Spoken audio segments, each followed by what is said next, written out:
Here we go live. So welcome everyone to Meshery development meeting. Today is December 21. If you haven't written your name in these meeting minutes, please write your name.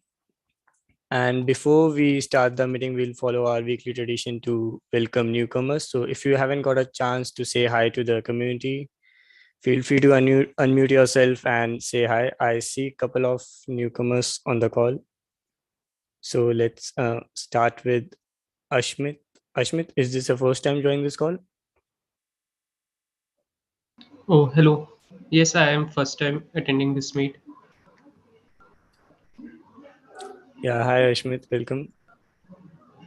Yeah, so my background is actually from web development and quantum computing, but I want to explore like Meshery for I want to explore this for cloud computing and for GSOC.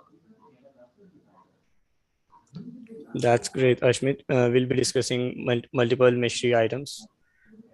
So hope you Thank you. will learn more and enjoy the meeting. So next up we have Pranav Patel. So Pranav, is this your first time joining the call or have you been there? Hey everyone, yeah, this is my second time joining the call. Yeah, no worries. I think you yeah. can introduce yourself again. Yeah, I'm just trying to explore new things and wanted to learn more stuff on Meshery. I started with installing the basic stuff and just wanted to get into details of what Meshery does actually. Cool. Thank you for the introduction, Pranav. So with that, I think we can start with today's topic. So first up, we have Antonette on partial upgrade of Meshery UI. Antonette, would like to share your screen? Okay. All right. So this morning I will be talking about the Meshery, URI, specific to the URI directory for the libraries and the packages that would need to be upgraded. Previously we are working on, currently we are working on Net 10 and Material URI version 4. I'm trying to share, but I'm also talking at the same time. I can't share. Okay, there we go. Anyway, try chewing bubblegum and talking at the same, mouse clicking. It's pretty tough. It's like really. Yeah. Give me 1 second. Oh no. I can't share until I get my Zoom to let me do it. Just give me 1 second. Hold on 1 second. Okay. Sure.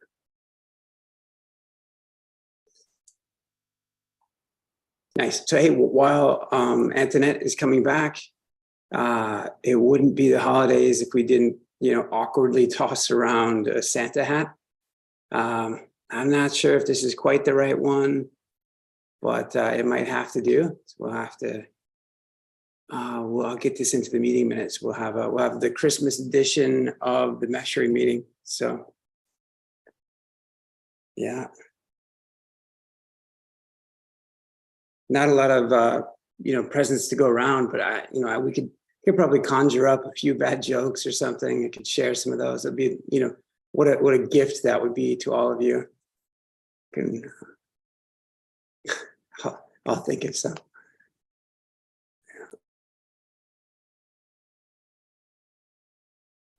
Okay, I should be able to share. Okay. All right. Okay, that's that.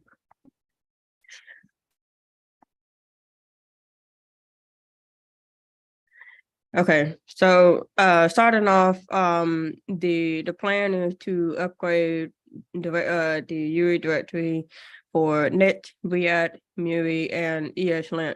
There are several different things that that Net have built-in support for. So previously they did not. We're currently on version 10. And we would need to, I would like to see if we can get up to 13. But the problem that we have is that 13 relies on 18 and 12 relies on 17. So the minimum that we can move up to is 17. But the Meshery is relying on 16. I'm sorry, material version 4 is relying on 16, and so the next version is relying on at least 17 and 18. So that will also require a refactor on the code base. One of the suggestions that I was thinking that we will have is to use an existing legacy package for material URI in between time of the migration. But eventually we would like to move on to version 5 completely because they already stopped the active development for version 4 back in September 2021. And so they already said, we would do, a couple of small fixes here and there, but not active development. And the other part is for ESLint. Net also have built-in support for ESLint. And so we'll be able to change up the commands and package the package file for the script, and it shouldn't be any changes on the make file itself, unless there's unless we need to change the step, because Nets also have changed their build and the export just a little bit differently, but we'll get to that in the meantime. So the first package that is actually blocker is the React Code Mirror 2. It relies on version 16 for React, and it has been inactive for 2 years. There is a group of people that took over, and so they have the newest version, but the previous version that left off of the last commit from the other project, you can't do anything with it with Net specifically because now Net 11 have the global CSS support, and so any of the packages that were using the CSS files directly and wasn't packaging the bundling, then the issue will come up. So one of the suggestions that I had was to use Code Mirror, which also have changed to version 6.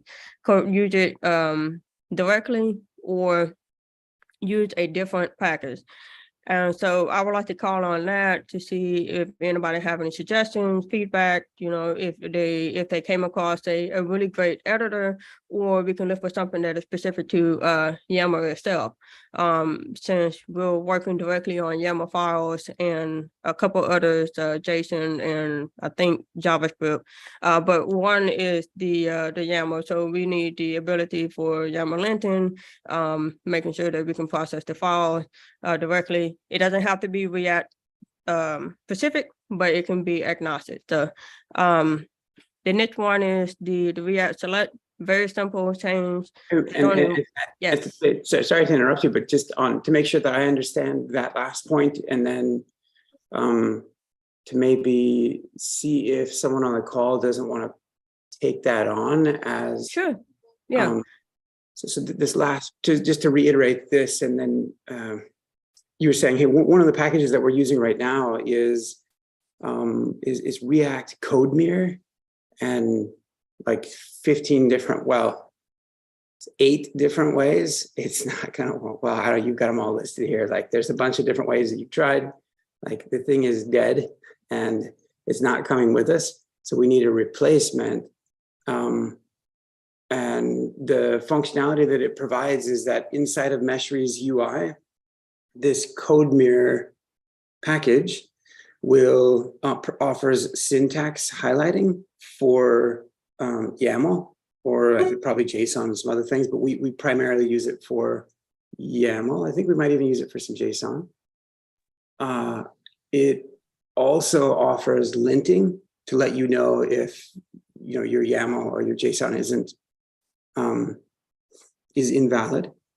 And so one, I think I understood that first part correctly. Like we need a replacement. Ultimately, even with all these other potential possibilities, it's like the maintainer's gone, the package is dead. We need a new one.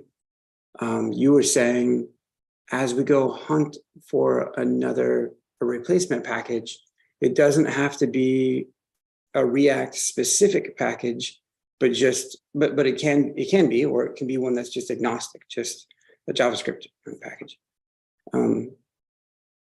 So I wanted to pause to say there's a lot of items that have to be followed through on, and lots of effort on your end for sure. I wonder if there's someone on the call, Ashmit, that might want to go hunt down a package, like go find a package that we might use as a replacement. Yeah, sure. Like I will be look on that. That'd be great. And things that he should look for, Antonette, or things that we want to put checks in the boxes on. Ideally, Sure. Yeah, so that would be something that I would add on to the PR itself on the files that we would need to look out for. And last time I checked, there are minimum 15 files that need to be updated. These are just specific pages that uses the the code editor. That would be the application, the filters, design, and then you have the main well, is it main function? Well, anyway, so you have the main function for the YAML editor that you're calling from. But while I was looking through I do realize we do need to clean it up a little bit because you're calling it from two different locations actually. So but other than that, yeah, I'll make a note on this same PR on the files that we would need to take a look at. So but yes, if anybody would like to provide feedback on that, any suggestions on any package that will help, and we'll go from there. So perfect. okay. So the last part is the ESLint.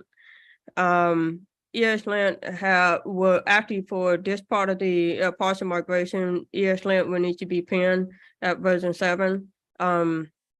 There was a specific net version, I believe it was 11, that was very pinned to 7, and you can't use anything above it. It come up with this error like, hey, you need to install ESLint, but it's already in the package. And so by doing that, removing the packages that are no longer used, as well as been bundled into the common one that Net also provide as well.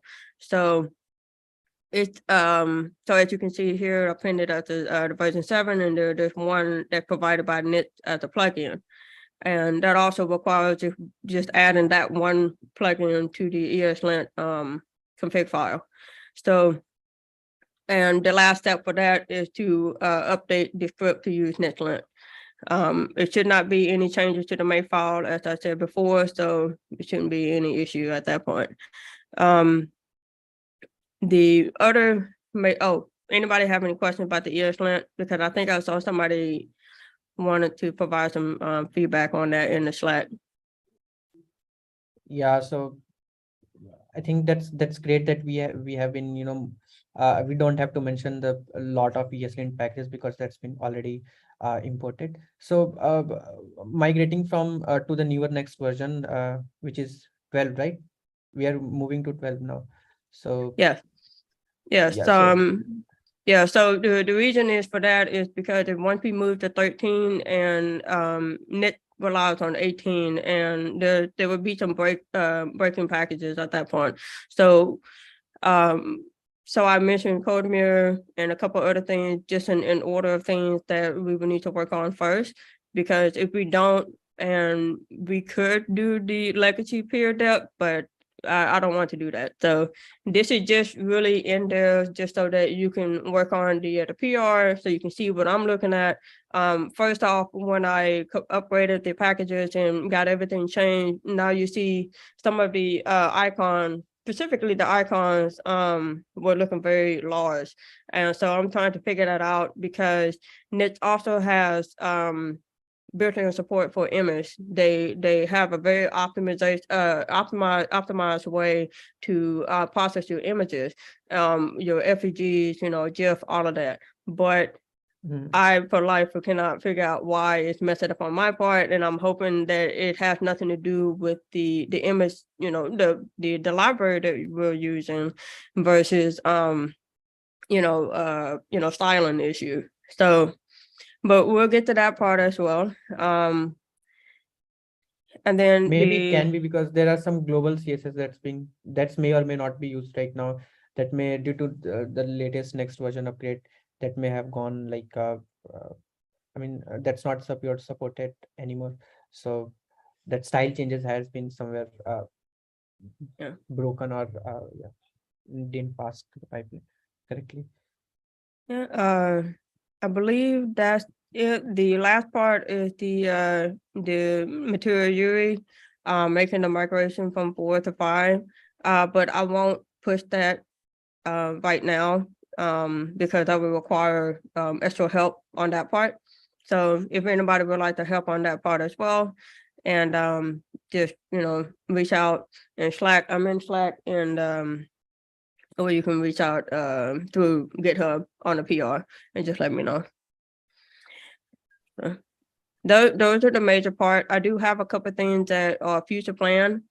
Use the prettier, change up the relay because Nits have support for that. And for movie specific, create a central theme and just kind of clean up some of the styling, and then just make sure that we're using the colors from the center place and whatnot.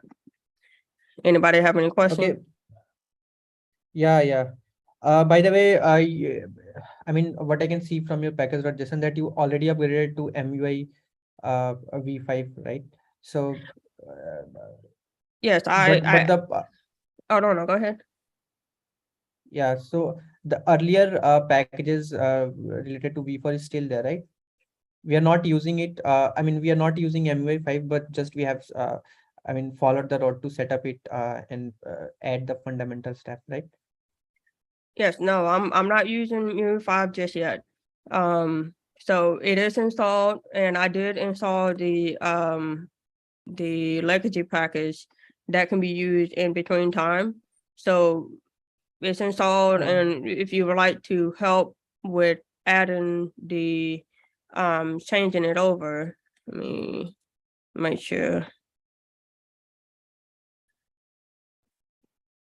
So here, the movie styles is just the legacy package, and so we can change that on any of the styling files. And I think you will have an issue with one of the package, but other than that, we just need to change it up a little bit, just use that specifically. But anything else that use the material URI core and material URI icon and the lab, that can be changed over, no problem. But it's just the style part that we can use in between until we use the new one. So Okay. Last thing that I have to say is like I mean, in the past 3-4 months back, around September, when MUI5 was just released, so we had instantiated our first effort in the direction from moving to v4 to v5. So what we are what the major problem we faced that stopped us from doing moving to the latest version was that React DOM was not working properly with the canvas that we use in the mesh map. So by chance, have you opened mesh map after the package upgrades and see like if everything is looking fine in there also? I don't have an answer for that just yet, but when we go through that, we can follow on that. I will say I have done it, but I don't have an answer for that just yet. So okay, it's just problem. like I say, it's step by step. So I don't want to bombard everybody and say, hey, yeah. But yes. But do bring that up to me next time, and then we'll work over that. Yeah. So, yeah. Sure. Yeah, in case it's not breaking, like the past effort that we did, it was just released, so React 17 and everything was just new. So maybe some things were lacking that that's now fixed. So maybe that's not a problem even more right now. So I was just asking, like, yeah, since you have just just told that that you have seen, you haven't seen any break, but you don't recall it. So I think it should be fine. Other than that, I everything is looking fine to me. And the last thing about is like that's how some of the packages are, you want to pin some packages. So for example, RSF validator JV6. So from beta 11 to beta 14, we can't do it, right? So in that case, like if you want to pin a certain version, and we are making the list of that pinned version for now, just to upgrade it in the future. So I mean, don't use the caret symbol, because caret symbol, what it will do is like if that has version as subversion, so it will upgrade to the most latest subversion. So even if you have written like 5.0.0, so if 5.0.1 is already available, so your package.json will still be looking like as if you are using 5.0.0, but in the package log.json, if you'll see and inspect the package inside it, so you'll see like actually 5.0.1 is installed, because the I mean, there is a latest subversion that's already available in that version. So I mean, yeah, that's just one concern. I mean, it won't be a big problem, but it's just a nitpick that whenever we are trying to pin a version, and we know like that's the only version and subversion combination that will work in our current situation, and we might get problem if we upgrade to the latest. So while pinning it, like restricting the caret symbol will help us like getting out of the bugs or whatever it is. Okay. I agree. Yes. All right. I think we need a time check. So Yeah, Break. yeah, it's great conversation. Time check. Oh, Gaurav already threw the flag on the field, apparently. It's anyway, yeah, good. I don't know if you were crying mercy, Antonette, or if you were just trying to abide by the but Antonette, as you look, what call to action do we have here, or like of the discoveries that you've made, of which, like, I can't help but embarrass Antonette for a moment and say this is what software engineering looks like. Like, you write stuff down. There's no possible way you can remember all this stuff. Writing it down means you've done your diligence. It inspires confidence in the fact that, like, oh, this is a real thing. Like, it's going to work. The thoughts have been placed on it. Things have been written down. Like, so it's just, even if the only person that derives value from it is you, like, still just having to write it down means that you comprehend it, means that you can articulate it, at least in written form. And so, yeah, anyway, it's just what a, like, this is, it takes someone like Antonette to come over and champion this kind of a thing, because it's these details that, like, make it not successful. You try to upgrade something breaks somewhere out of the 50 something moving pieces.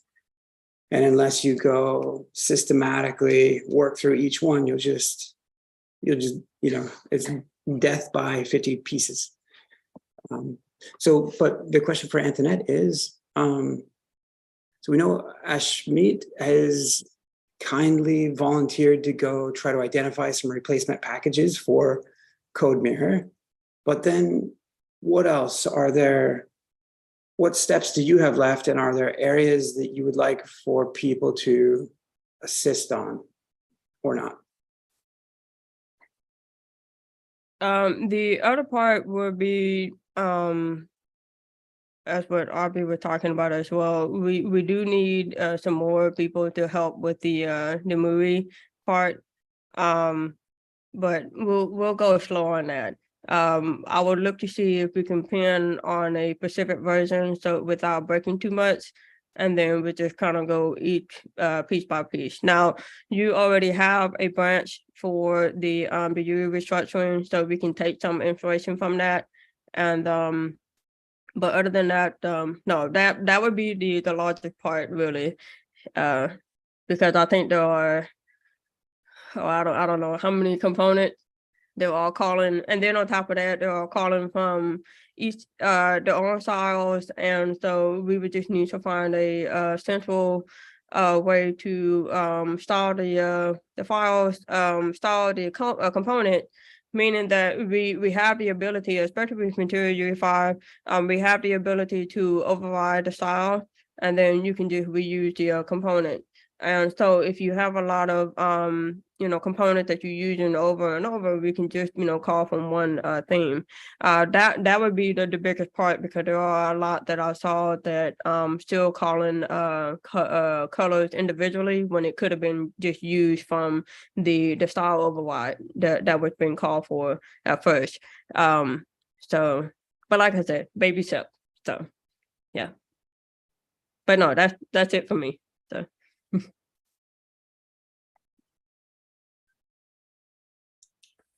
Yeah, thanks, Antonette. That was a great update. So you all are encouraged to visit Antonette's PR and provide feedback. So next up we have Pranav on sidebar peak notification center. It's a very, I'm sharing my screen. It's a very small update. It's about a recent ask in which we wanted to have peak effect on a notification center as well, like we have on a context switcher. So what I did was, now if you go to your notification center, then when you hover over your notification icon, like the notification center will kind of peek out from right side as that context switcher does. And the second thing which I did in this PR was about increasing the amount of peaking effect that comes from this context switcher. So earlier it was too subtle and it was difficult to really understand whether it really comes down or not. So I did that as well. So this is a very small update. So if you can see I'm running a latest instance of Meshery right now. So if I peek over it, when I hover over it, it peaks from right side, and similarly for this thing. So yeah, that's all from my side. Any questions?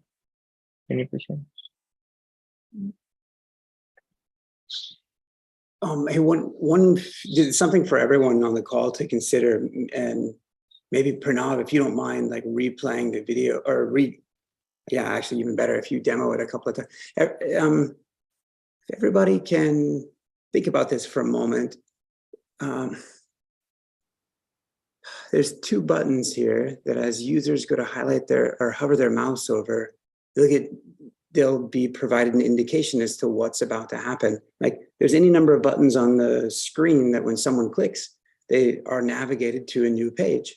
So it's a natural, or it's what people have come to expect when they click a button. Sometimes you get a modal, sometimes you like a nut, sometimes you don't. Or if you know Mounds and Almond Joy.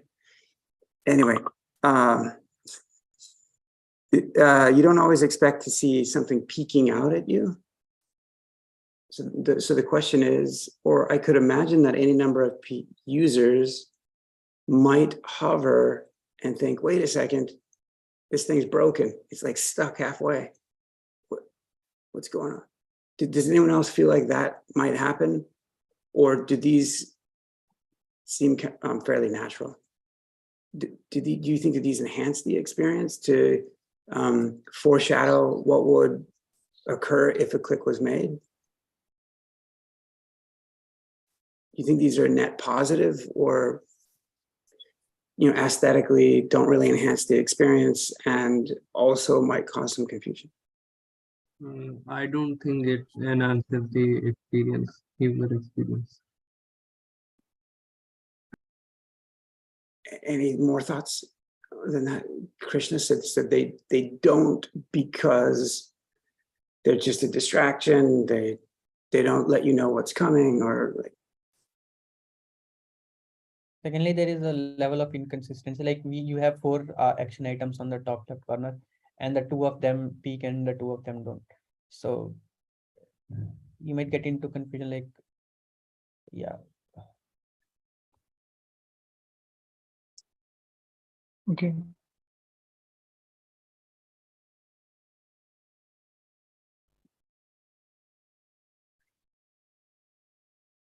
Anybody? Who else? So great feedback, Abhi, because there was a reason behind it other than just your feelings. So consistency is a key ingredient to great UX. Krishna, if you have a reason why, that would be really helpful. It is helpful just to know that, like, even if it's just, I just don't like it. That's okay. But if there's something more behind it, that's even more helpful. Other people, thumbs up, thumbs down. Maybe it's a good time to use those little emojis in your chat.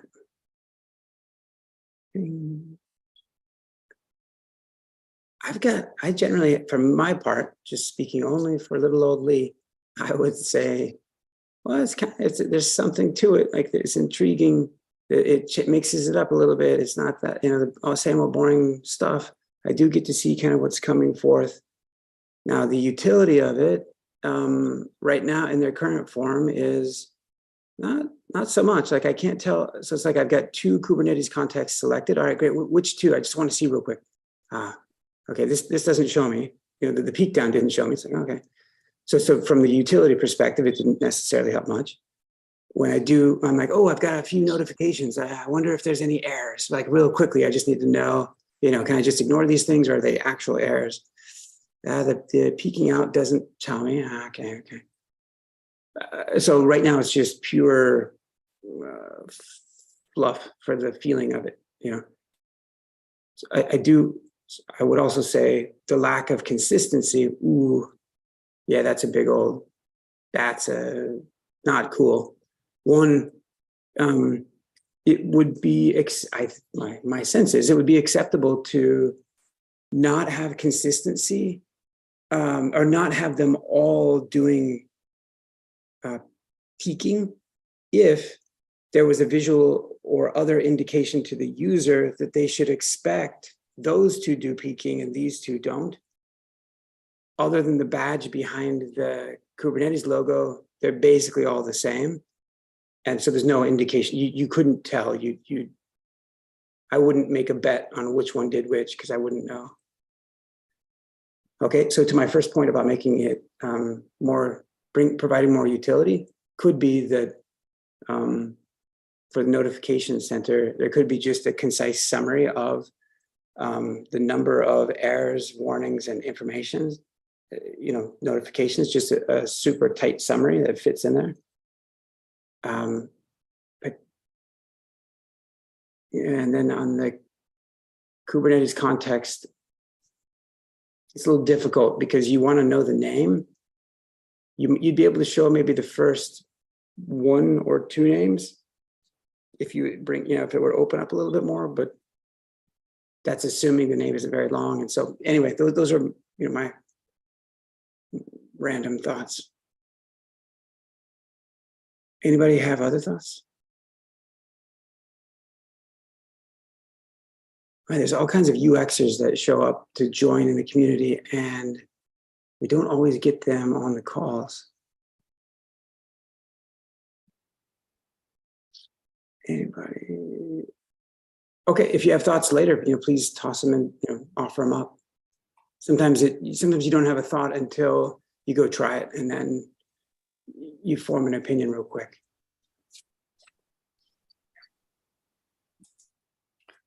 Cool. Thank you, Pranav. So next we have an update on MeshModel by Ashish and Nithish.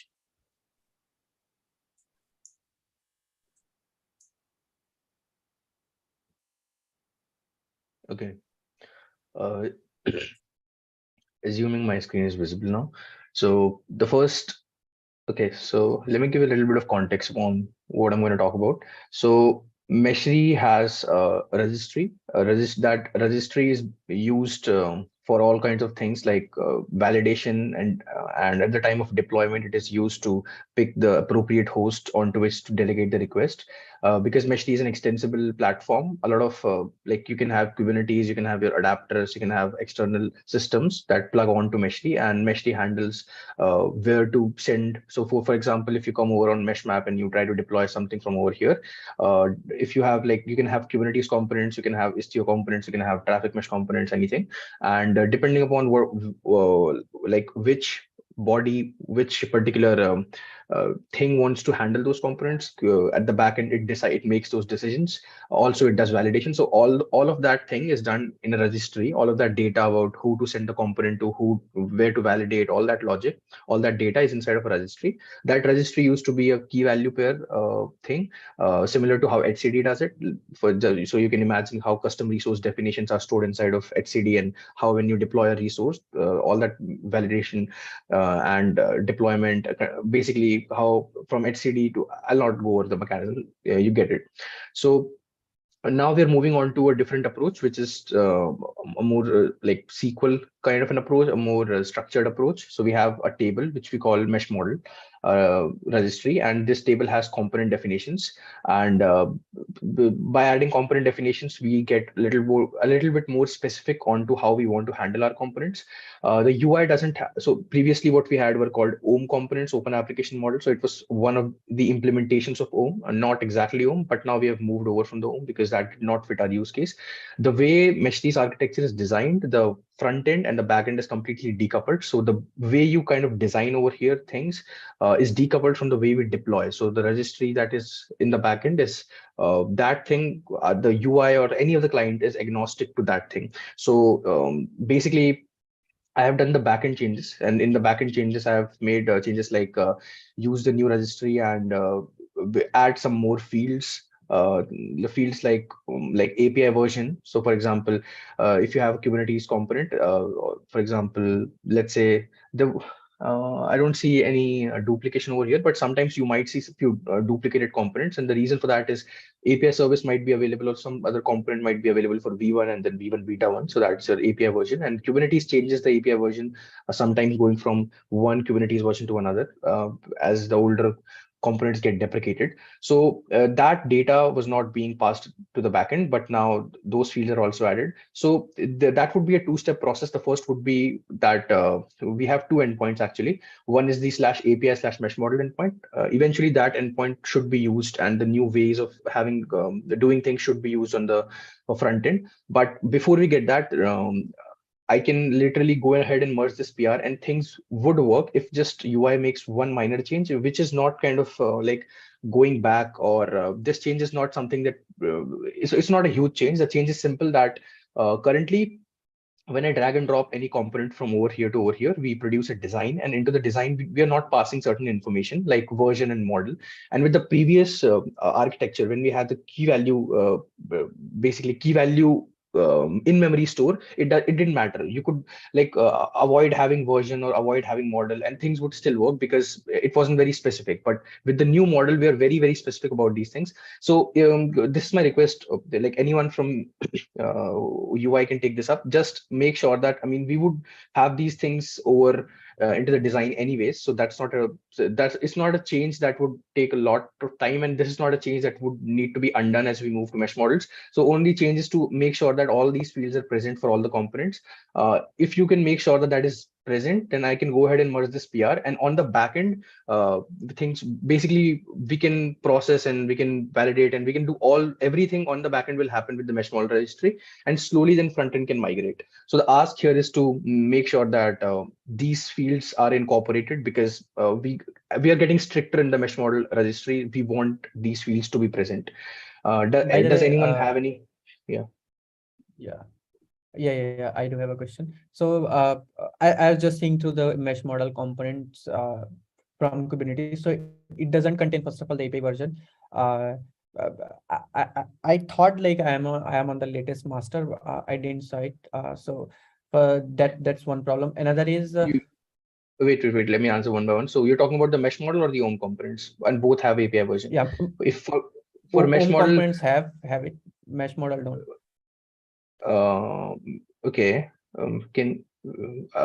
I'll get okay for this question. I'll get back to you. They would have actually API version. They should have. Second okay, thing you is can go ahead. You can check it, by the way. The second question I had is same around the API version itself. Like Kubernetes has API versions, but assume other components other than Kubernetes. Yeah, they do. For example, even our own core application components, we have our own API version for it. So this application is our component. When I say our component, it means that Meshery manages them. Even they have core dot something. So it's a normalized thing, and like even the components registered by adapters have that. So all the components have it. Okay, so this is an example. So we have kind, display name, format, metadata, model. Actually, the API version is present in registry. I think this, okay, this is nice catch. I guess while unmarshalling, we left it over. Okay, actually, if you'll go into the into the table, API version is present. Thank you for pointing it out. I will make that change over here. So I'll write it down to add API version. Anything else? Yeah. Yeah. I think your microphone might have moved from your mouth, unless Hello? it's just my hearing. I mean, I think it was fine, like clear sound. Am I audible clearly? Yeah, you are audible to me at least. Like your voice didn't break, so might be a Okay. problem in the speaker or internet connection. Okay. Any other question here?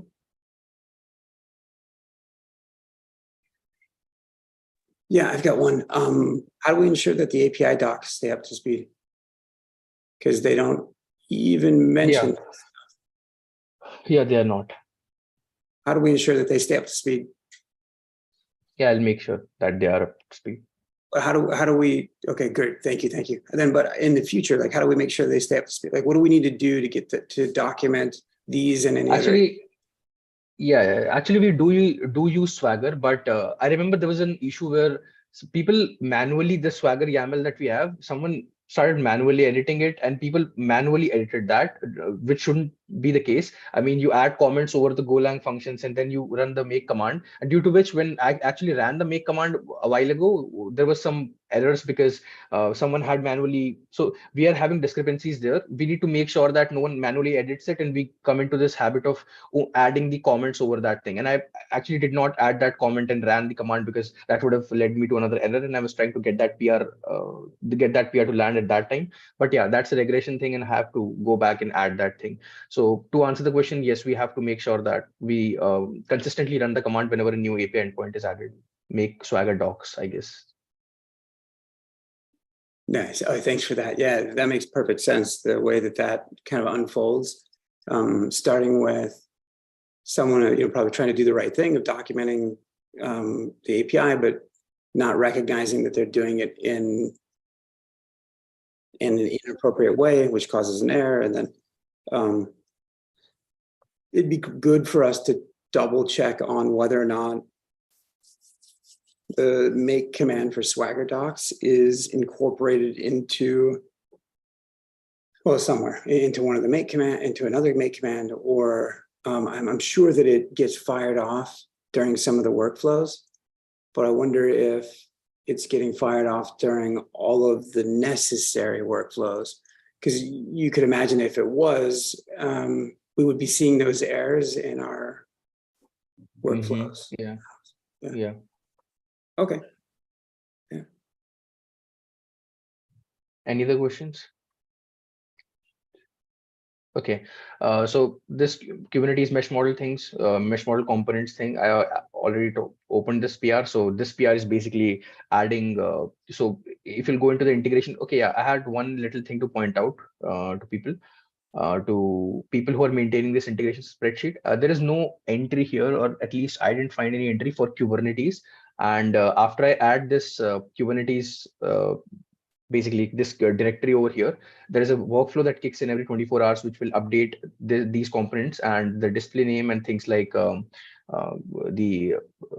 few things would be added over on the metadata, like the few things like category and subcategory, and Kubernetes row is not present over here, so that won't be updated. So make sure that Kubernetes icon and row and everything is inside the spreadsheet as well. Just a little thing to point out. Okay. Okay, I think, yeah, that was from me. Oh, I have another item, but I'll talk about it if time permits it. I think Nithish, you can talk about mesh model relationships now.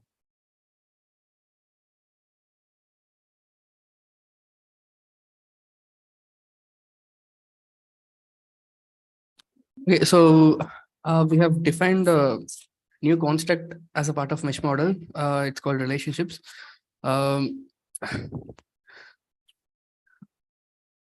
Yeah, I'll just share the link in the chat for anyone who wants to read about this. So basically, like relationships are sort of like the way to, yeah, as the name suggests, like it's a way to define a relationship between multiple mesh model components.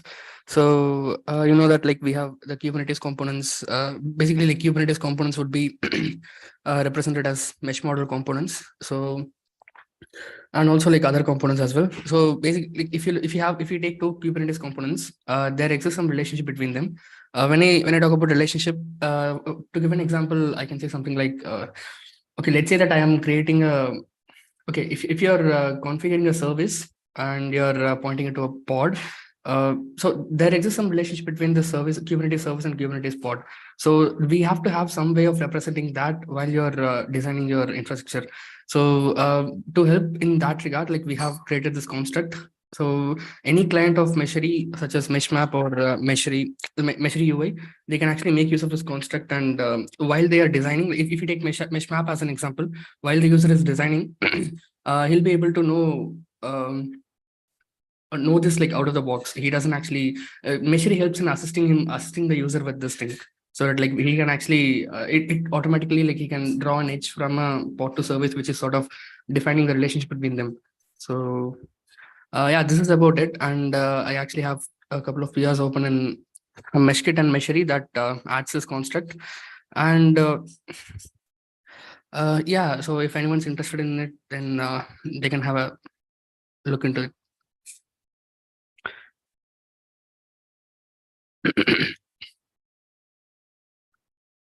Yeah, so do you have any questions? Or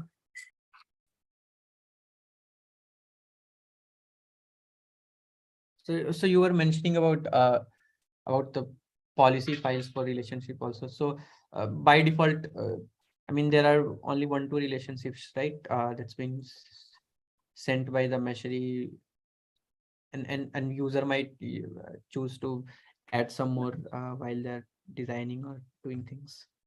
so right now that is okay. This relationship construct that we have right now, it's not. I mean, it's in the. So to answer the question right now, we actually have the ability to define one-to-many relationships as well. So that is still possible. But the thing is that the construct we have right now, it's not completely, you know, how would I say that? It's not completely well structured. It's because the ideal thing that we were aiming for was it's a more advanced thing than this.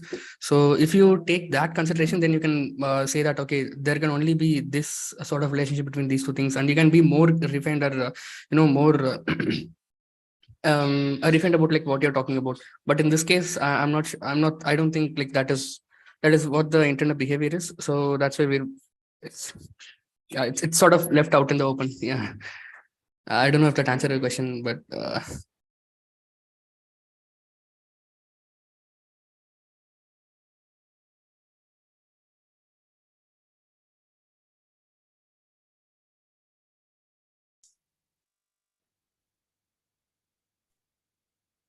all right then. Yeah, that's from my side. Thank you.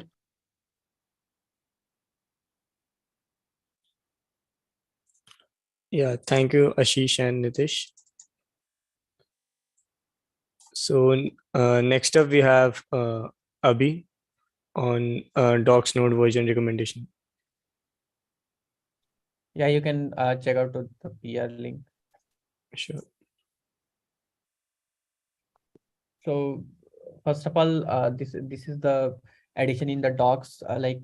What we recommend while you are building and running Meshery. So I mean, as far as we have tested on our environments, we contributors like me or Antonette or Gaurav or Lee or someone else. So we support from node version 16 to 18, and that's been tested. And I mean, if you have the node version from 16 to 18, and you are using the make scripts to build the UI and I mean do the things, so you won't get into any troubles building it and packaging or compiling the UI modules.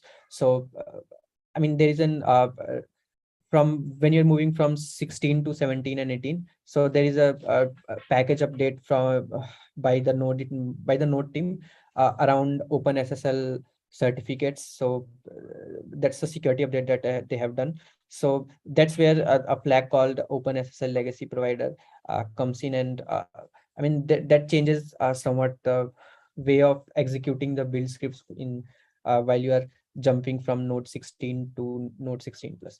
So right now we recommend using node 18.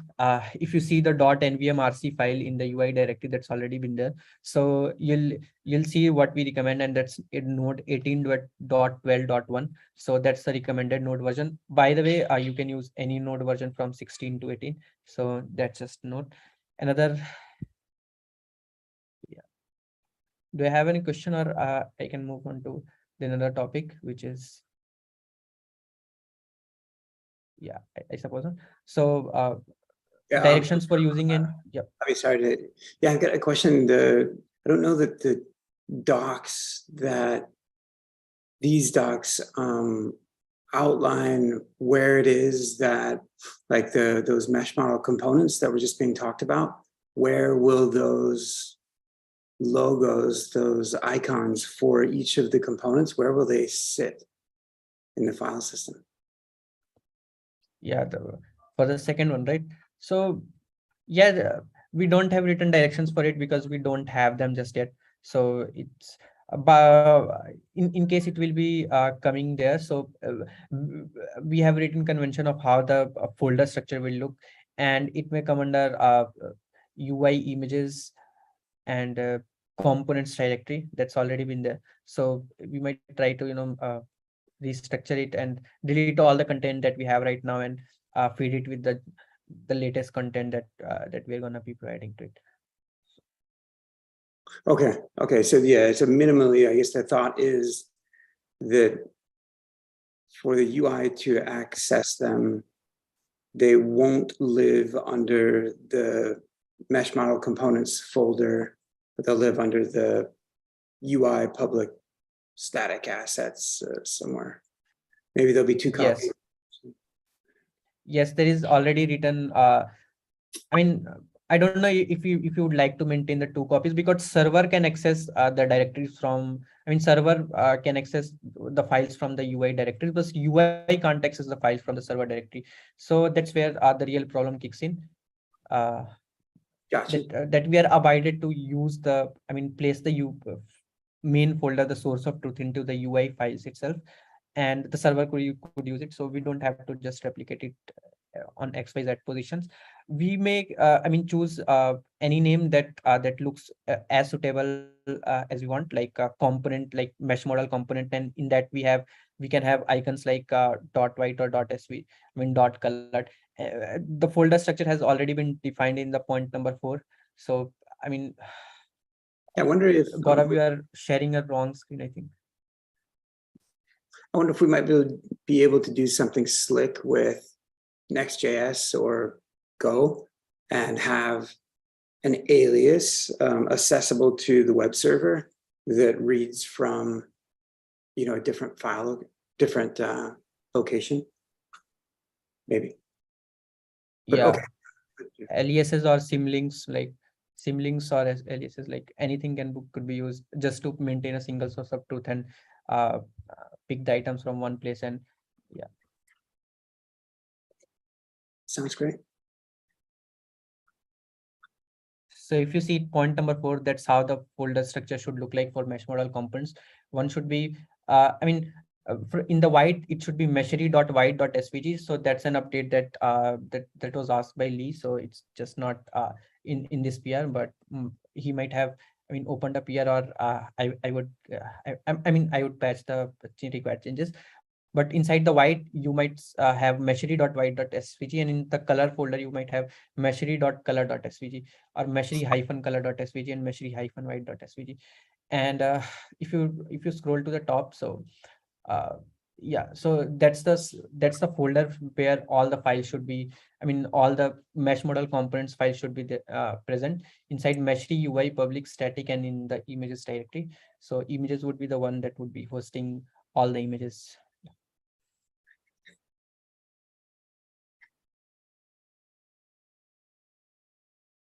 Sorry, Bite of Me had a great question, and I think it was an honest question.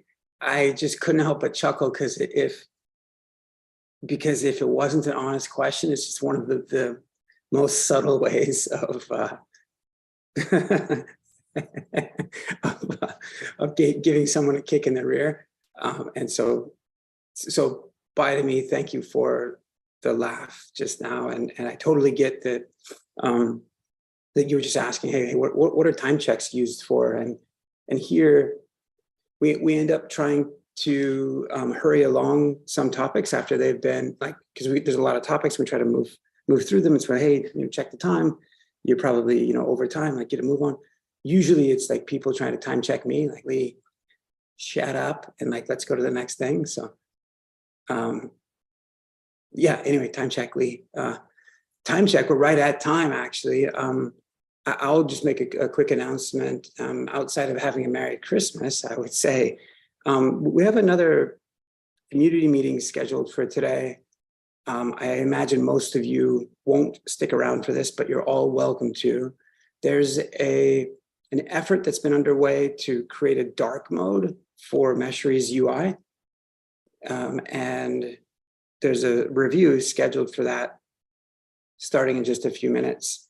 And it'll actually be on this same line, this same Zoom. So yeah, anyway, back to you, Gaurav or Abhi. Yeah, thank you, Abhi, for your topic, and thanks, Lee, for if anyone wants to jump in and try the dark mode and provide your insights, so you can stick in the call. So we are on time today. So thank you everyone for joining. We'll meet same time, same place next week. Merry Christmas. Merry Christmas. Merry Christmas. Merry Christmas. Thank you. Feel free to hang out. We'll take a short break for about 4 or 5 minutes, and then we'll just use this same call to roll into dark mode review. So yeah, see some of you in a few minutes. And if we don't, see you both maybe for tomorrow's build and release call.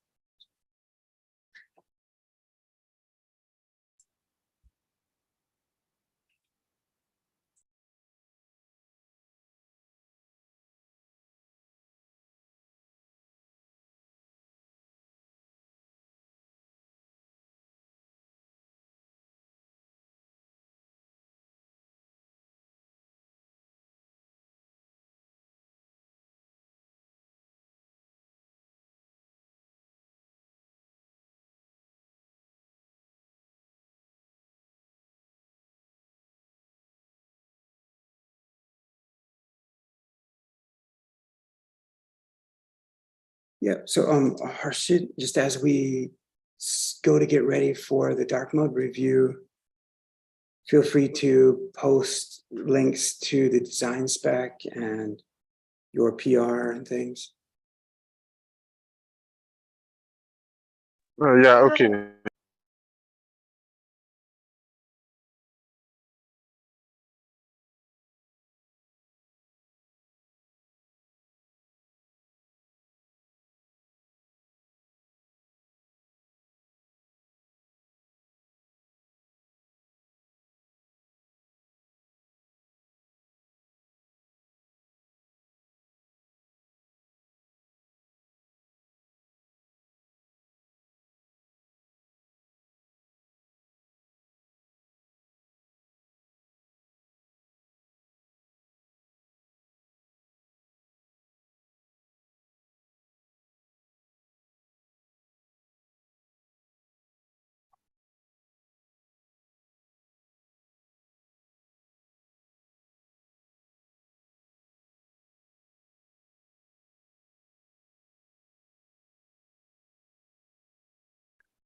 All right, good. So we're about to get started here with this dark mode review. And so all of your eyes and fingertips are needed from each of you. You all are users of software. And so you all have an opinion as well about this new mode, dark mode. So we should do a review of both Meshery UI, as well as one of its larger plugins, MeshMap. And so Harshit Dandril has been working on, well, getting us to a dark mode for a little while. We also want to make sure that as part of this, the review is pertains to the approach taken for dark mode, the approach taken with respect to themes and styles, and yeah, how to make sure that it's things are sustainable, and how to make sure that what we have now is forward compatible with MUI 5. And so with that, I think we're actually still rolling on the live stream from the Meshery dev meeting. So I'll say, Harshit, whenever you're ready, you feel free to take it away. Oh yeah, the feedback, as all of you have feedback, which you no doubt will, one of the better places to, well, an easy place to drop that is into this doc here. Feel free to drop in screenshots or things that you see, just comments that you see. It'd be great if you left just your name next to something that you list. Alternatively, open up a GitHub issue or comment on the open PR. I don't think, yeah, so the open PR has been put into Slack chat or Zoom chat. And so, yeah, good. Thanks for coming everybody. Harshit, whenever you're ready, take it away. Yeah, just a second. My system, I mean, just starting. I'm here in a mobile phone. I'm starting. Just a second.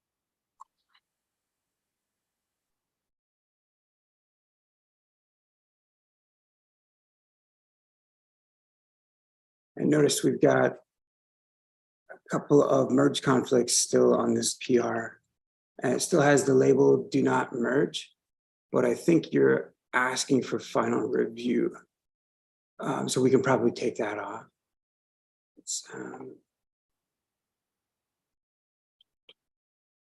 Here's this one. And is anybody that's on the call having challenges building Meshery UI while we're waiting? So hopefully you're able to build Meshery UI. You can check out this PR. If you're not familiar with GH, it's just a CLI from GitHub. Then it makes it really easy to check out branches and build them. Well, not and build them, but just check out branches. So.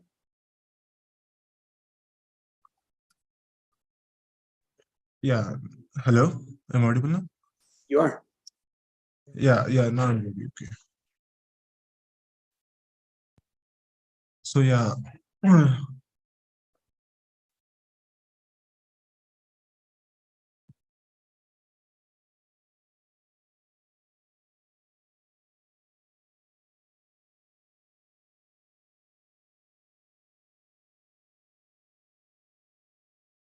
Yeah, so Harshit, you're traveling too, so I think you just like, yeah, you got a lot going on.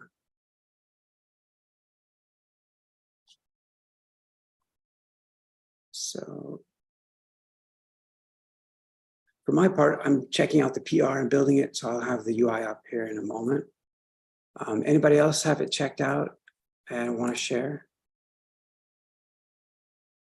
Yeah, I have checked out, so I may share.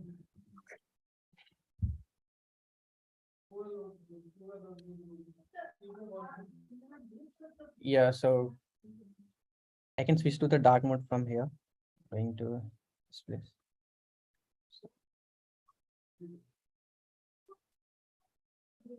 That's the dark mode. Nice, yeah, there's a bunch, yeah, and it's kind of first of all, like since we are doing it, like there should be someone, I mean, a person should be writing all the feedback so that it's not lost, right? Yeah. I'll certainly take as many notes as I can in the Google Doc. Okay, yeah, Google Doc is fine. Like, yep, great. So And then, yeah, do you have, has everybody, Antonette and Abhi and whomever else, have you reviewed the approach to the use of themes and how style is applied within the system itself?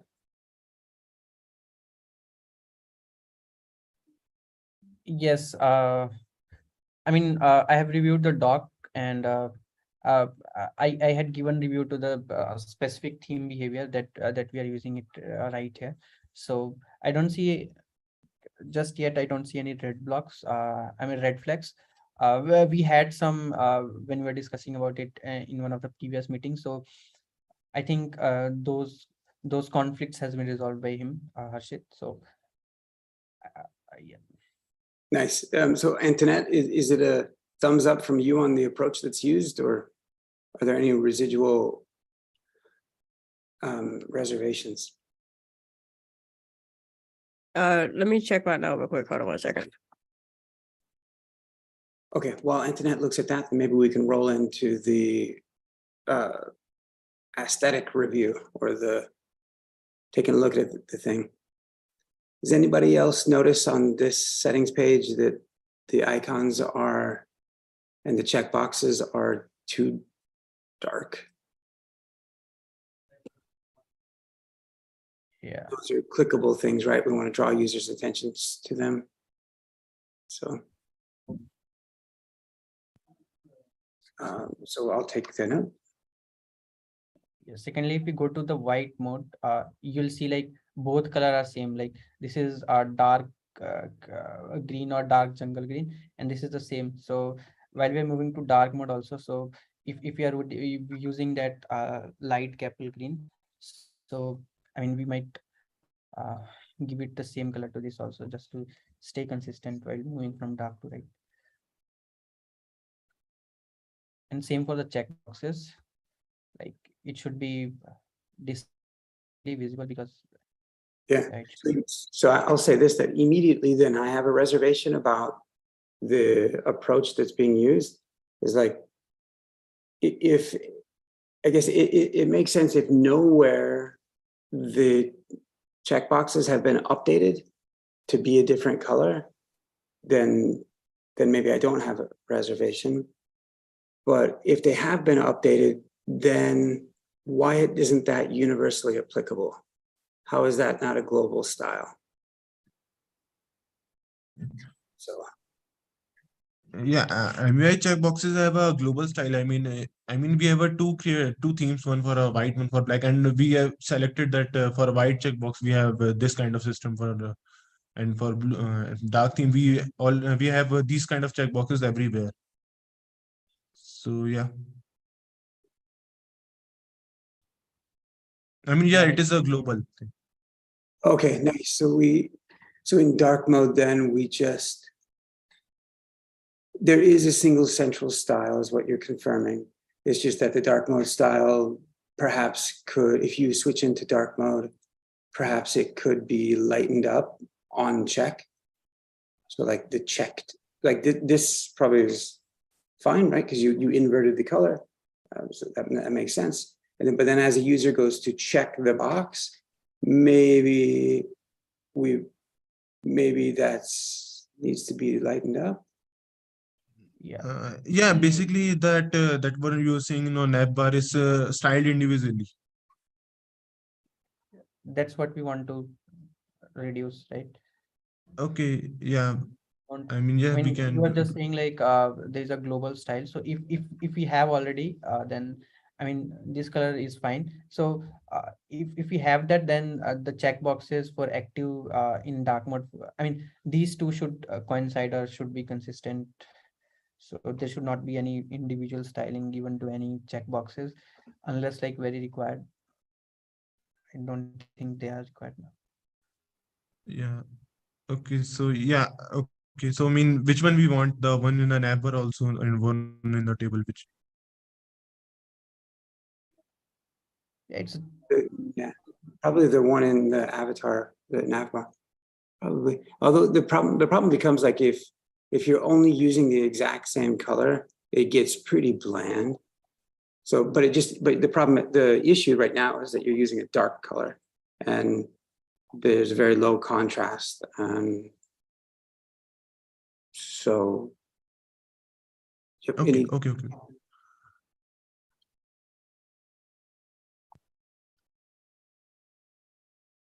The second piece of feedback was just the menu items themselves, environment, adapters, metrics, reset should be fairly light. Okay. I mean, it is already been lightened up, but okay, I will lighten it more now. Yeah, compare it with the white theme.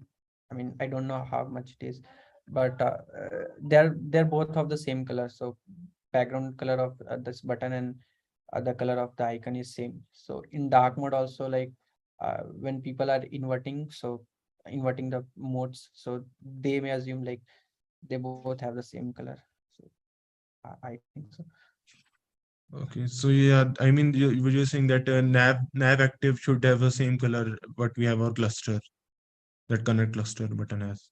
Yeah, he is, but he's indirectly saying that what he's trying to give you is counsel that is broadly applicable everywhere you go, which is to say that maintain the same symmetry from as you go to invert colors from a light version to a dark version, that you are ideally doing so in an inverted way and uniformly across every single area. So he's saying in light mode, the dark charcoal color that's being used for add cluster converts to, you're converting it to this Keppel green and good. And so anything else in light mode that is using the dark charcoal should then map to that same, to Keppel green, basically to whatever you've chosen. Like as a general rule, you might find some places it just doesn't work or it looks awkward, but probably as a general rule, it would, Yeah. Okay, got it. I will do that.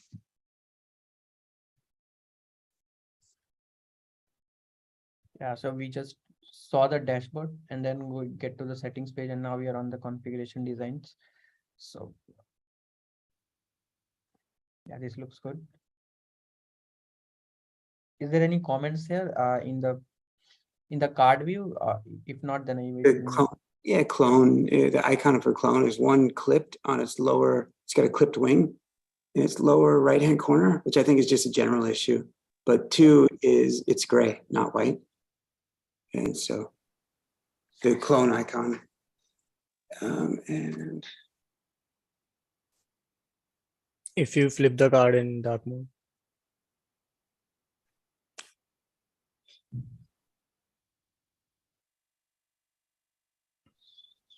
Yeah, looks good. Okay, that's the one piece of feedback about changing colors of the icon when we are switching to the, switching themes. Other than that, I don't think if there is any more problems here.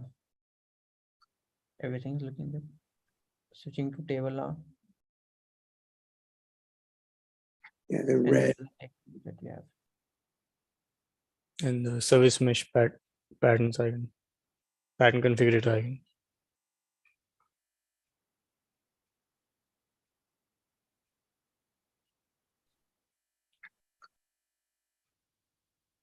The private labels are kind of same in dark and light mode, right? Yeah, because they are images. Oh. First of all, they shouldn't be the image. So whoever has, made the initial commit, that's not related to this PR itself. So yeah. Filters can be used here. I mean, I think I used some of the places, but yeah, can you switch to that tabular views and that card view? I think I used the filters there, and then can you change it to dark? Oh, sorry. Yeah. Yep. Filters. Yeah, filters in these images, the private and public images. Okay. First of all, I mean, if you have added filters, so it's fine. But don't you think like this thing shouldn't be the image itself? Like that's a box with the text inside. It's first of all, this shouldn't be the image also, right? So while you are, I mean, changing it, so if it is to do like remove the Yeah, filter and remove the image itself and we just can use leave, MUI levels over here. yeah, anything. Okay, like I hope you have noted it in Got it. changing. Yeah. I did anyway. Okay, so moving to the tabular view once again. Icons, icons color, right? Yeah, so this one's a little, okay, so what we're indicating to the user is that that patterns icon, the designs icon, is that action is not available to the user. Is that why it's so dark? So if you try to click it, does it, okay, so that should be white then, right? Yeah, Okay. giving the feeling of disabled, but actually it's not. So uh, yeah, just one small thing. Okay, okay. I will change. I will increase the brightness of this icon then. Okay, no problem. I'm not brightness. I will fill it with a different color.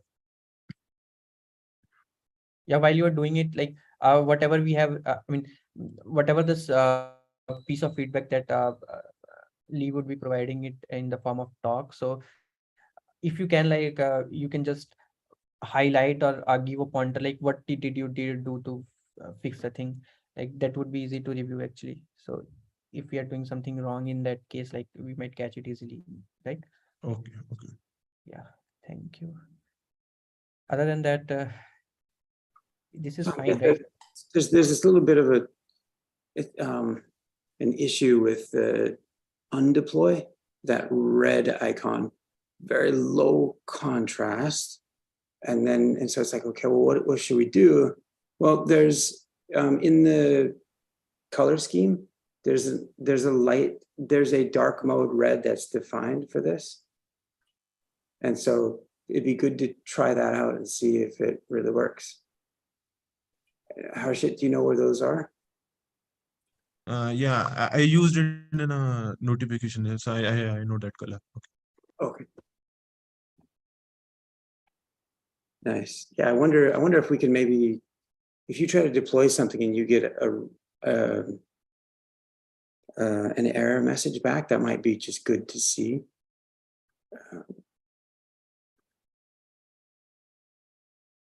So by the way, those need inverted. So yeah, this is the same color. It's like two different reds right there. And then the words are the same as the undeploy. So in the color scheme, so here, those two need inverted as well, because deploy later is disabled. And so what you would, yeah, maybe. Yeah, it looks like as if it is enabled. Like, I mean, it's something that needs to be clicked and not this. I think can you show me the white color scheme, the light mode color scheme here? I think they should be also be same because I have not changed it. I think. Yeah, it's same. True. The color is not changed. Okay. Okay, so the last feedback, I mean, the last feedback we were on is the change of the snack bar message. I think you noted it, right? Yeah, so we had three things. The deploy button itself right here needs to be changed. The snack bars looks like, nothing was done. That's what it looks like. Or if it was done, it still needs to use the light mode. So, and then the undeploy later needs to be grayed out. maybe I'll share for just a moment to make sure that we're all, like, there are others on the call who can be helping with implementing the feedback and might want to. So we're in Figma, we're on Meshery UI, system design. And as you sort of look at the system design here, this isn't, yeah, anyway, there's a notification section. So notification by severity. And if you're in light mode, hopefully they look really similar. This red is, these need to be switched around. The colors here.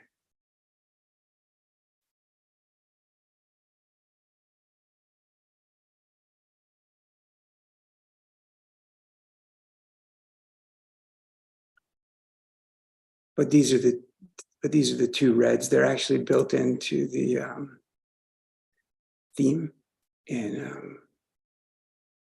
Figma. There's it might, since we're just using them really for the first time, maybe we find they don't work. Like maybe those colors don't work. Maybe this is difficult to read. It just so happened. I mean, I don't know. If that's the case and you need to play with it a little, this is the shades that we're using of complementary colors to this, what would you call it, to this base color. And so each of these you could go look to see what they're, so this one's reserved for most of the Meshery buttons in light mode. So anyway, I just wanted to orient you and everyone else to, you know, these resources.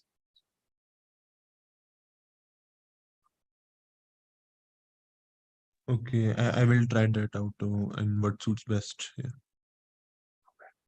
All right. Okay. Let me share my screen again. So I have clicked this web link button from here. So I am into this page. So Harshit, if you are, taking a close attention, so you might see like whenever I'm activating something, so it's the same color as of this button. So this is let me call it dark jungle green, or I don't know the name, but let me call it dark jungle green. So this is the dark jungle green color that's been applied when I activate an item. Now I'll go to the dark mode now and go to the same page. And if I activate it now, so if you're saying this, there is a discrepancy here where whenever something is activated, so the button background and the activation item should like look same, right? So that's the one piece of feedback that I have here. That has been done at every place because I changed the global design of these buttons we have. We all have. Everywhere we have this Keppel green kind of shade now, and inputs have not been changed. So yeah, you're saying that the input should also be Keppel green, something like that. Yes, it should be consistent. Like whatever color this is, we are using it here when you are activating one of the fields, and across all the Meshery UI, it should be same as this color of the button. Okay, then there's label input should be. I will change it to the Keppel green for a dark mode then. Okay. Yeah. So really, you are agreeing with it, right? Yeah, yeah, thanks for asking, because like I'm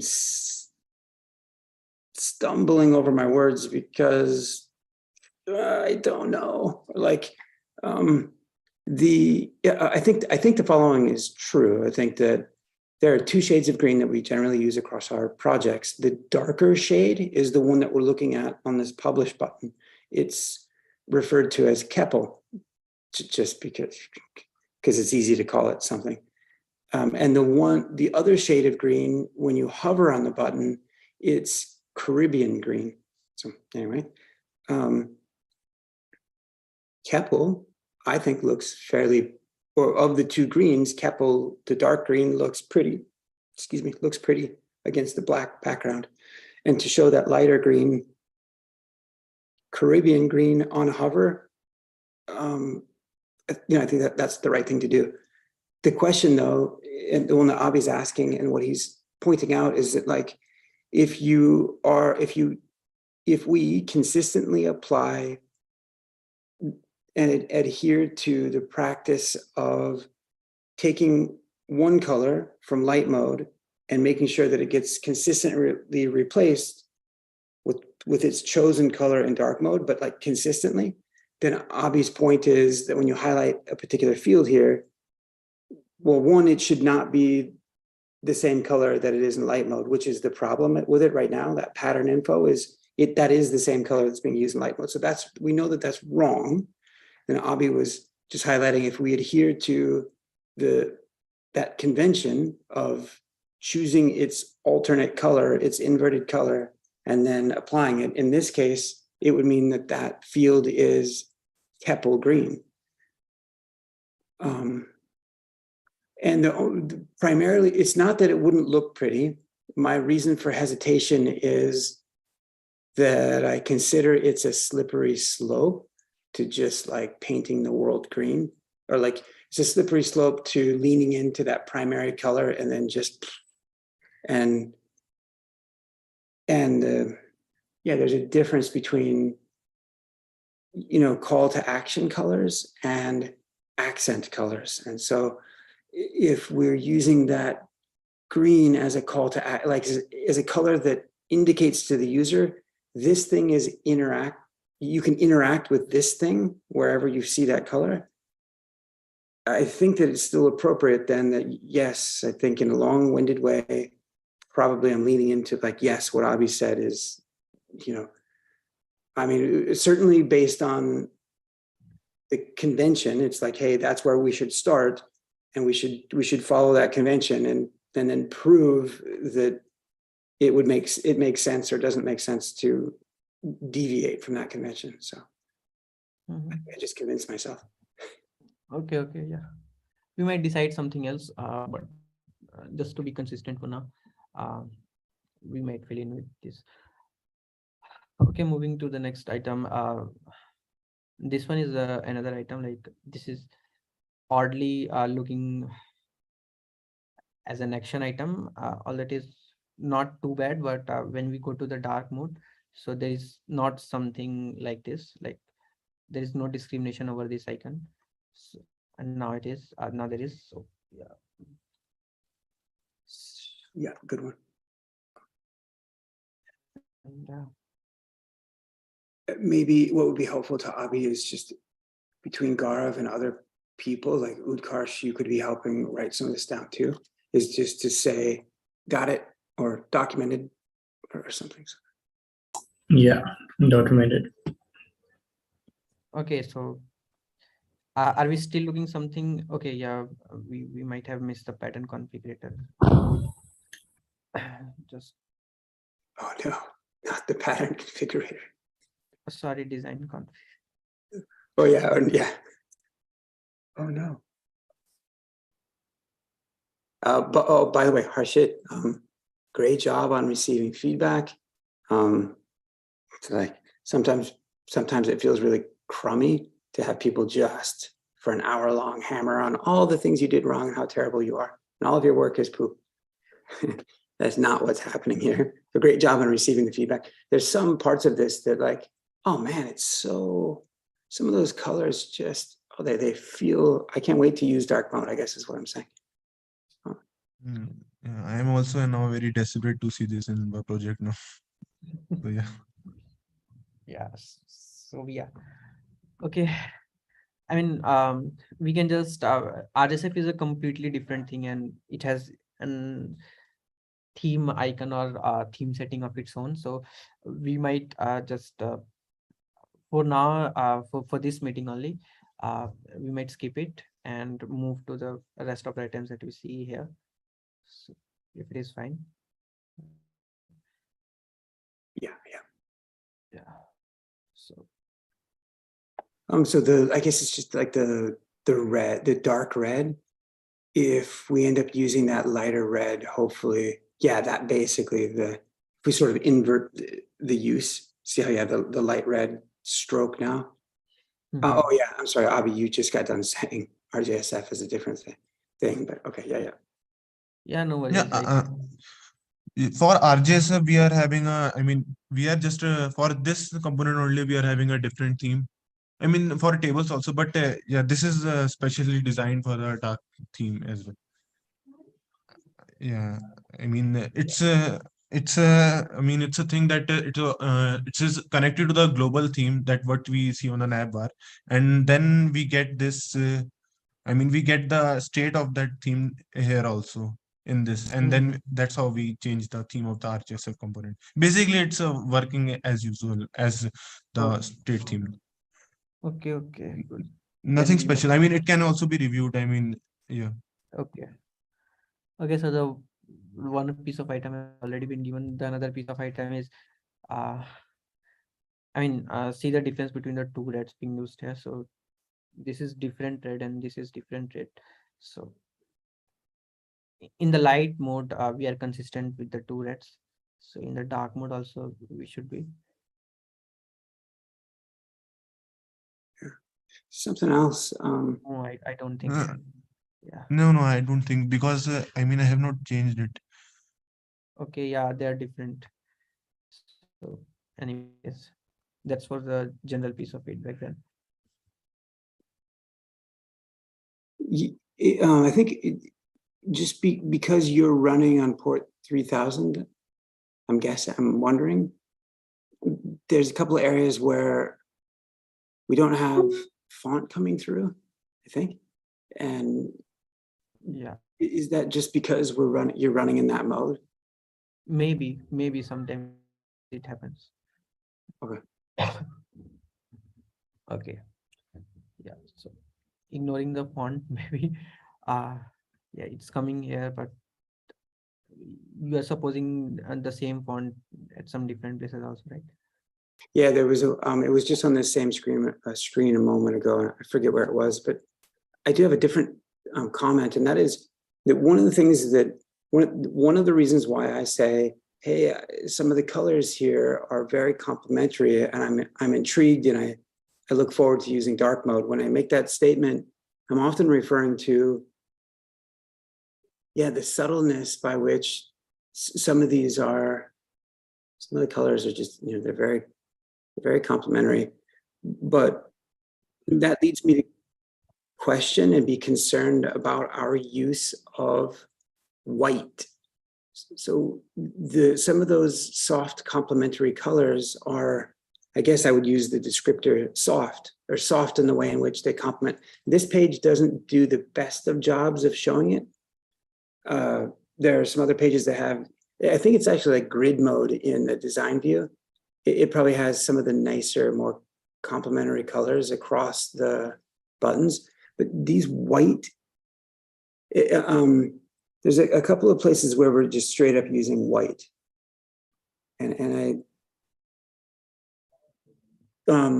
you ever look at the sun directly for hours on end? Okay, don't do that, first of all.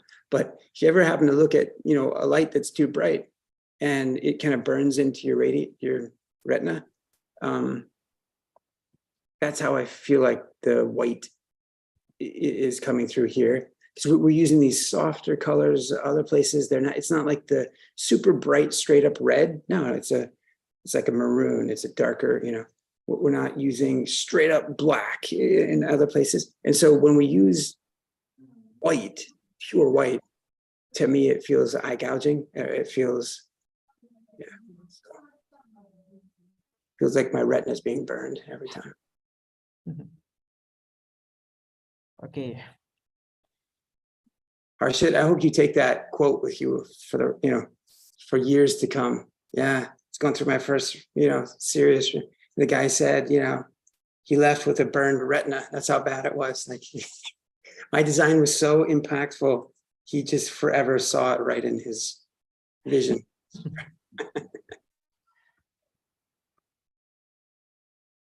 Yeah, thank you. Okay. Okay, yeah. Just for an inspiration, like I have a dark theme extension and how it looks while I'm on the using light mode, but switch to the dark mode by my Chrome extension. It has decided to switch some colors back and forth, and that's how you see the UI, and that's what we have here. So we might pick, I mean, take some references and pick some colors like how they are. Yeah, if you go back to your Chrome, this is the Chrome version, right? Yes. Man, sadly, or maybe in a good way, the over where the RJSF form is, the paper within there and the paper background behind it, I think they've probably done a better job with color selection. Yeah, probably. Yeah, so there is a better contrast that what I can visibly, see. Yeah. Right. Okay. It's not necessarily that.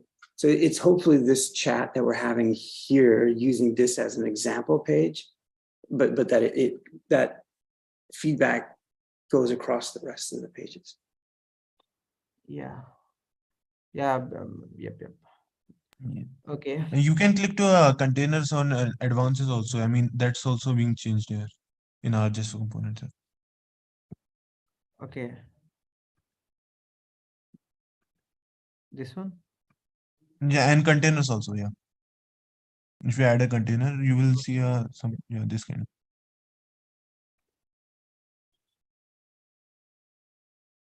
Yeah. We might again take the reference from here also just to see. Yeah. And Abhi, if you go back to the checkbox. Yeah, inside, yeah. So if you go to the tables view of the designs, we see there is a difference in checkbox in terms of what we are using in RJS. Yes. Yeah. The reason being just called out that that RSF is using its separate theme. So we might need to add those things. I mean, copy paste those things in this theme also just to put that into the RSF form. Okay. So now so that's how it looks like. The focus color is this one on a darker shade, and I mean what I can perceive is that it is not being changed from light to dark, because I would expect to see the same color in light mode also. It is the same color, but because of the contrast and the theory. Anyways, this page is done, or do you have some other reviews also? Not for me. Yeah, go ahead. I mean, real quick, when you drop down the selector in the toolbar from Meshery to Kubernetes or something, what's the highlight? Okay, that's probably fine. Okay, cool. So yeah. What else? That extensions page is probably pretty easy, pretty small. Extensions page. Yeah, it was easy. Yes, good, Harshit, that you have used this much black, and the same black was not there in the designs page, in the RJSF page. See this, the two components are, I mean, the same. This is the same paper behind the application, and in the extension page it is the same paper, but you can notice a color difference that was on lighter shade and that is on darker shade. So you might try to be consistent on the color system being used. Okay. Yeah, I mean, yeah. Yep. Thank you. When you enable, when you, when you, That doing that. when you enable the toggle switch for Meshery Cloud, what colors do we get? Okay, probably. And then as it turns out, like there's two issues. I mean, one is that should probably be green. I don't know. The other one is, yeah, the hyperlink colors. I wonder, something that feels off. Unfortunately, the other issue to mention is if you switch off, if you watch the snack bar, the green in there is like, oh, that green used to be a good green up until, you know, when we've designed it separately, but now I don't know. I don't know, something for someone else to try to help form an opinion on. Yeah, look through the Figma doc just shared. So it has the green shades for light as well as dark for the success messages. So yeah, the issue is that those how can we do this? Let me, yeah, here we go. That's good. All right. Yeah. I'm going to share this. I'm going to share this for just a moment. Oops, to make sure that everybody else gets a chance to. Oh, see, so here they are right here. Yeah, I want to say one thing. It is taken from the Figma itself. I mean, it's just they are the same. It looks like it. I mean, yeah, it looks like it looks good. I mean, look, in that regard, it looks good. And what I'm highlighting is, so I just took a screenshot when Abhi did it, and it, it looks like the right colors were used, and looks like Harshit did what was appropriate. And now I'm calling into question, like now that we can see it implemented and you start to see it against this other green, I don't know what the solution is, but something feels. Another green is first of all different. Success screen should be success screen. We might try to change the contrast, as there are two screenshots attached. I mean, two icons are designed. So one has the better contrast over other. Yeah, in the Figma file itself. So if we go to a better contrast, then we might see that success screen actually looking as if success. This one here, I mean. Yeah, the lower one. And part of the thing that I call into question is these greens, and if you get used to them, and then this green, it's like whoever did this is, and in this case it's me, it's like, they're colorblind, or rather these things were designed independently, and as they come together, the greens collide. And I don't know, I don't think it's the right thing to do to have this as one of these colors, because then it's doing exactly what I'd said before. Too much use of the same, you just end up slipping down that slope. Too much use of the same color. It's not a clickable thing either. And if that's what we've been teaching, so I'm not sure what the right answer is, but it seems like there's an issue. So, I don't know. Maybe, Abhi, if you use the Chrome extension again, and maybe they've got something. Okay, I might try. So, see this. That's looking. This is much better, I think. Yeah, it's more readable than what we have.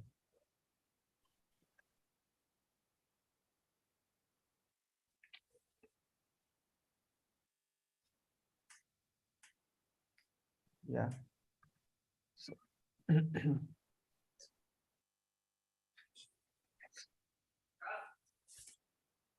you might take a screenshot. Oh yeah, sure. I think, wait, let's see. I wanted to try to get the Figma stuff in the background like I did before. So, okay, ready. Okay. Abhi, could you also share the link of the extension you are using? Yeah, later after. Okay. Yeah, so I hope you have taken it. So I did, yeah, thank you. And yeah, part of the thing to recognize is that it's not just the green that's being changed in the snack bar in that Chrome plugin, but the rest of the colors on the screen are also being changed, which have an effect on how it is that you perceive, you know, like that affects it as well. And I mean, it's not that, like, that green is also, if I were to just have seen the Chrome's green, I'd be like, oh God, oh, like, what are they doing? Like, I don't know that it's the right answer either, I guess is what I'm getting to. But it really is helpful to very quickly see what it would look like in a different shade. So. okay. Yeah, this is the matter of experimentation. So what Harshit has read is like, there's no problem in it. Like we are experimenting with some other colors and finding it just, yeah, good. Other than that, this sign up button, okay, sorry. Just going to. Please don't do that. Okay, we got it. And the numbers need to be lightened. As a matter of fact, just in our regular theme, we should probably be making them a heavier font weight anyway. But irrespective, they have to be lightened. Yeah. See the dark mode versus light mode. So they are of the same color. So we might expect something similar behavior. Anyways, there is no other piece of feedback that I can. Do we have something here?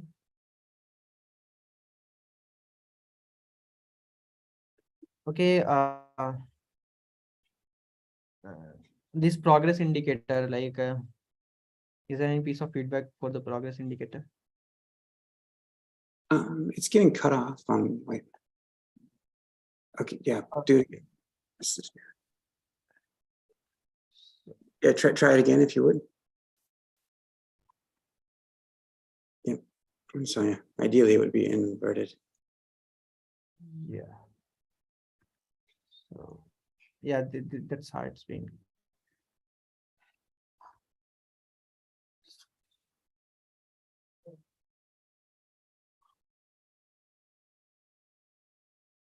Okay, did I see different pages in the?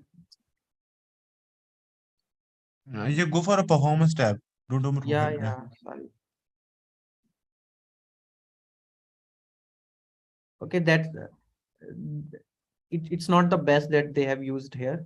So we may or we might not take it as a consideration.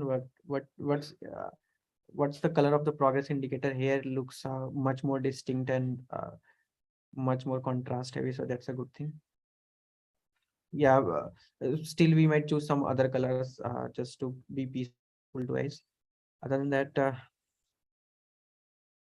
I can see like it's 21 today, but this should be, I mean, this should be something, this should be darker shade, I think, just to reflect the fact that this is disabled, this month is disabled and we are onto this month.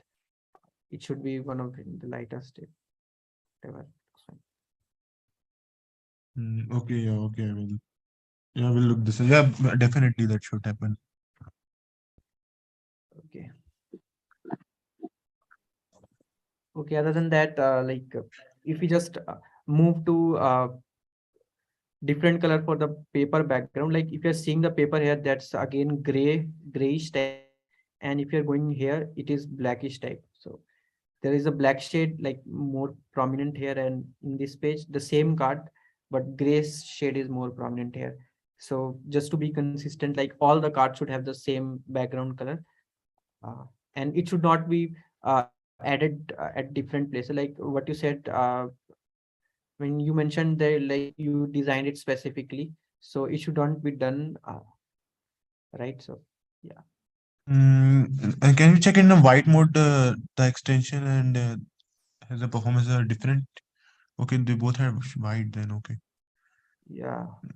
I think I have not individually defined Yeah. it. It's Yeah, I it may don't. not be your mistake, but the people, I mean, the contributors that they have coded originally, they might have given it a specific color. So it may not be your mistake.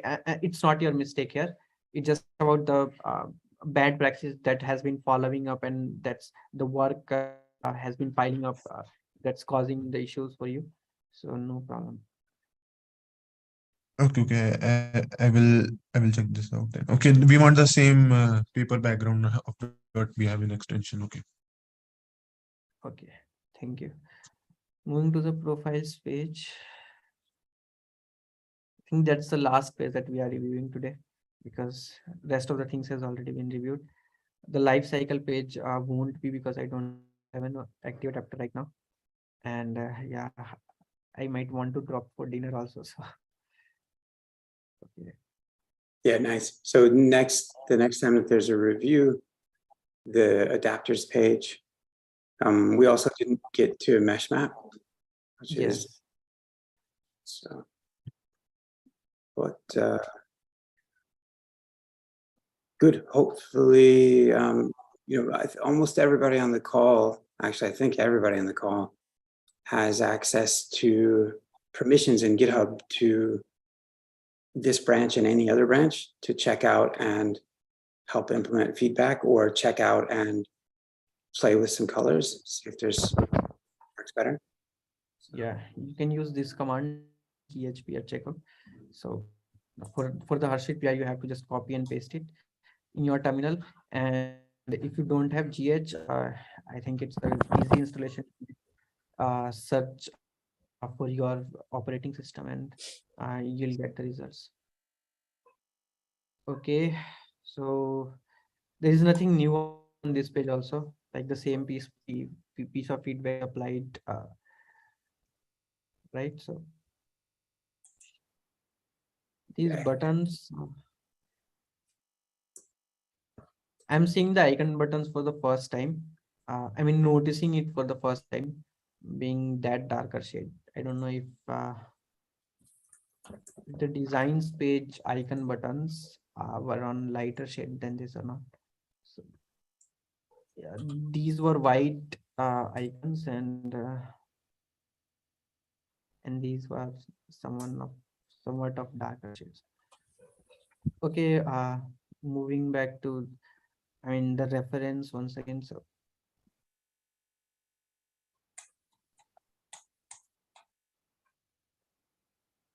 anyways,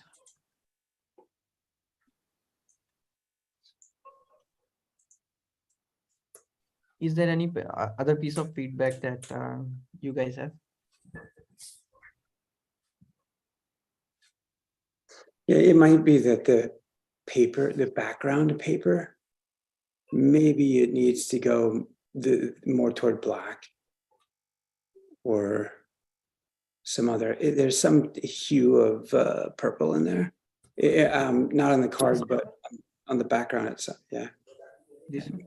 Yeah, or maybe not, but yeah. There's unfortunately, we're really missing people who are used to have skill with spinning the color wheel, because what we need to identify are complementary colors that, or just the color set that really, because it's not like that background color is necessarily hideous or something like that. It's the combination of all of them needs to gel really well. Yeah, all of this is looking much better with the dark background color. This is just popping out correctly. Okay, I don't have dark modes which are in this UI build, so that's why. One thing, we're not changing the color of the Meshery menu, the left-hand navigation menu, are we? Because that it would seem like, I mean, maybe we don't need to. No. But I wonder if should. Yeah, let me try. Thanks a bunch for this, though. I'm going to step out and let you guys wrap up. No doubt we'll need another review, but Yeah, that's it from my side also. Like we have already covered all the pages, so we all collectively might drop off. Or if someone wants to be in the, review more, so they can.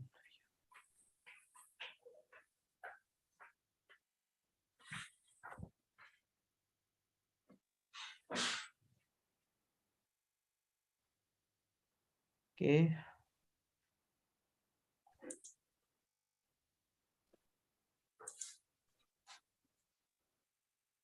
Okay. Do we have something else for this?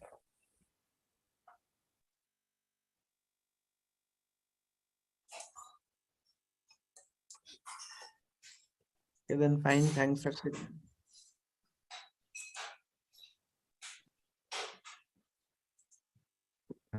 Thanks for the review, guys.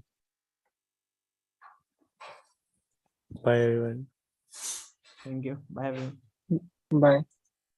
Okay, bye. Yeah, bye. Bye, Gaurav. Bye. Bye.